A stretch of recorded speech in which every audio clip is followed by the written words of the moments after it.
Hello guys, as you can see, I found my camera charger and we're finally using the camera again, no more phone stuff that's all shaky. Tonight, we're gonna get started on removing the valve covers on the blown up V6. We're gonna remove the valve covers and we're also gonna try to remove the heads as well, or get close to it. We might have to continue in the morning because noises, neighbors on this side only. But yeah, we're inside the garage. Lighting is questionable. We're gonna use my phone's flashlight to focus on things. Hoping for good quality. So yeah, let's get started. Cool.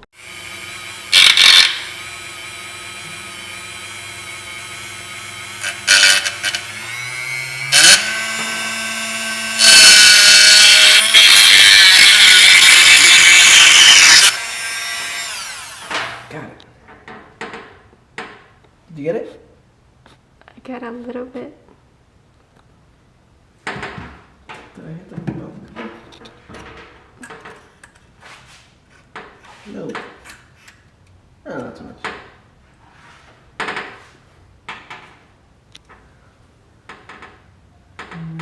We might need to remove. Are you still recording? Mm-hmm. Okay, so I cut the nuts for the valve cover come with this little stick, little arm thing. So I cut that off because the sockets that I have aren't that deep. So that way I can, get in there and then actually take it off. If, that's the only ones I have like that. So we're gonna go to the other side. Do the same thing.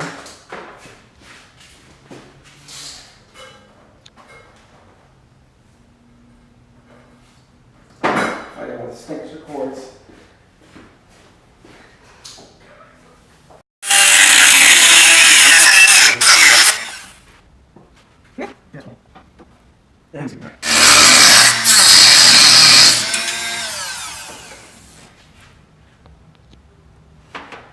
Should be good.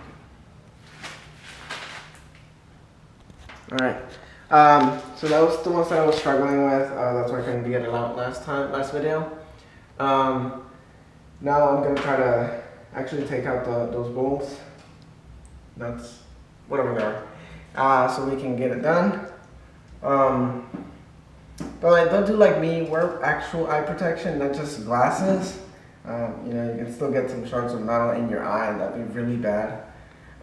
If the disc snapped off of this tool, it could cut you really badly. You don't want it to get in your eye.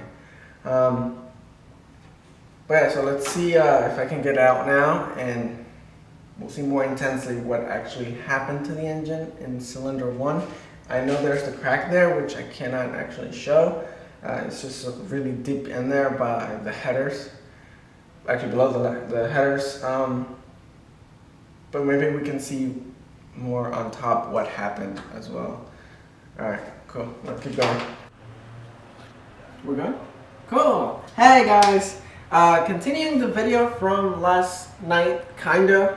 It's actually Monday, we started on Saturday night, skipped Sunday, working on the house, making things look nice. But now we're gonna keep going, something slightly different. I need a work table. All my tools are on the ground, and it looks like a mess. I can't find anything, and there's no organization, and it's gonna make this thing take forever.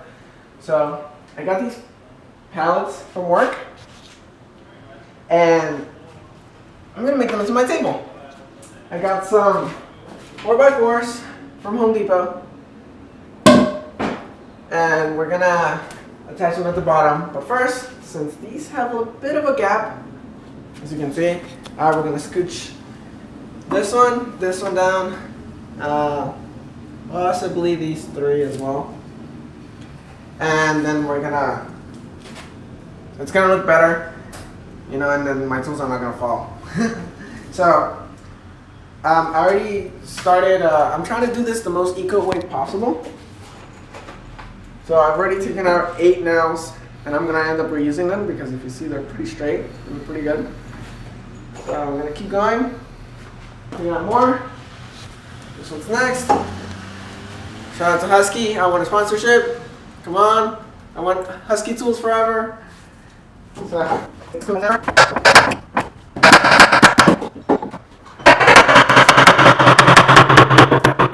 Yep. So there's another one. I think we're up to 10? 11. 11. Thicker than the other ones. Nice. So let's see. This one still has one right here, and I can't see, but I think there's a screw in there. So we're gonna go from the bottom, hoping not to break this. Somehow.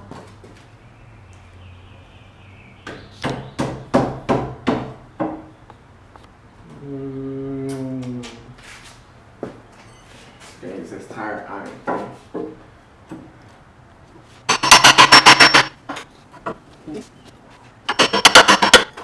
Oh, I feel like I'm cracking it. Oh, don't. Zoom.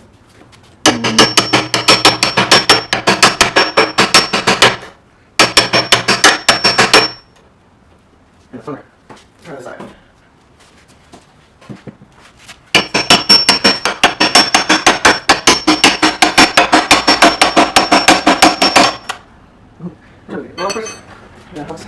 Okay guys, so we got one leg slightly on there. I was trying to use the nails, but every time I hammer, and then if it messes up and I have to take out the nail, the entire board wants to come out, and we can't be having that. So I'm just gonna go to the store, get some screws, because the screws that I have are too short, so I need some longer ones. So we're gonna let it sit right here, continue it another day, and that'll be part 2, finishing it up. And at that time we might, I want to put like a cover, not just leave the bare wood on the top. I want to have like a smooth cover on it, maybe some plywood or something like that. And so it's a better workstation. On the update of on the Mustang, this is our bucket of all the stuff we have taken out of it. I'm using a flashlight because our lighting still sucks in here. It's getting late. And let me show you. We were able to take out one of the valve covers. The other one I can't take out because the brake master cylinder is in the way of the last bolt. So I have to take out the dash so I can get into that last bolt right there. Well, no one we took out on this side, which is where at the bottom, the block is cracked.